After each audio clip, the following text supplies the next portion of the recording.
Now we're on to race number 5, and this is the start of Jackpot 1. It's 14:45. All things being equal, you should get your bets on at 2:45. There is a distance change from the turf at Hollywood Bets Scottsville to Hollywood Bets Greyville on the poly track. It's no longer 2,400 meters. And take note, this is an important distance change.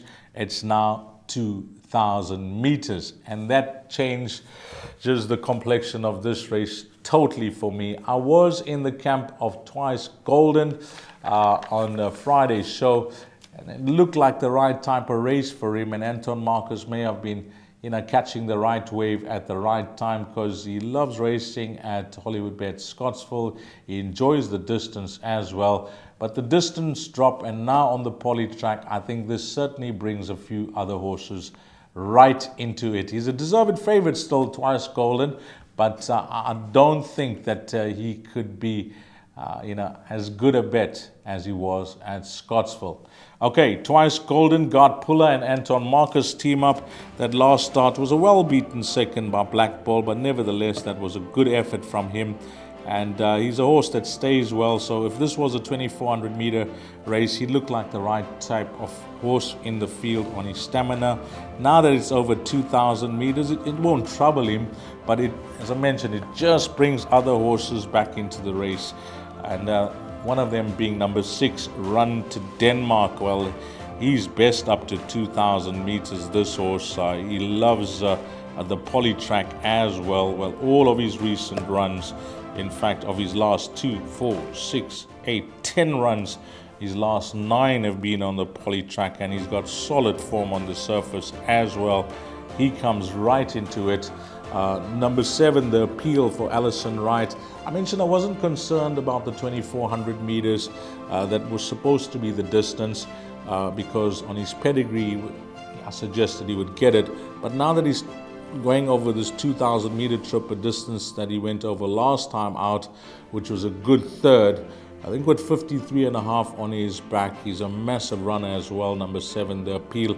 Of course, when it comes to experience and number of wins, he doesn't compare with Twice Golden and Run to Denmark. But the fact is, he looks like a horse that's lightly raced, and now he's having his third run back. So their stable should have him spot on as well.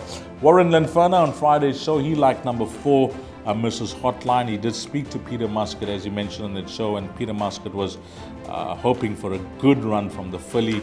And then Dream Destiny for Com Naidu and Muzieni. I think the distance and the fact that we're on the poly track, those two changes could suit this horse nicely.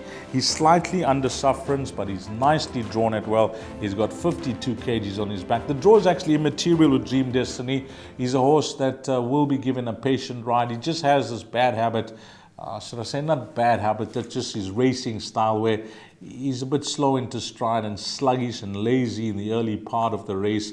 And he saves his best for the final 400 to 600 meters of the race, where he just starts going then. So he's got the experience of Muzieni up, and I think that Dream Destiny, although under sufferance, keep an eye on him. He could be one to include in the pick sixes, and of course, this is Jackpot 1. Has the selection changed? Yes, it has. I'm going to go 7, The Appeal, to beat number 6, Run to Denmark, third to number 5, Twice Golden, and then a toss-up between Dream Destiny, that's horse number 2, and number 4, Mrs. Hotline in race 5.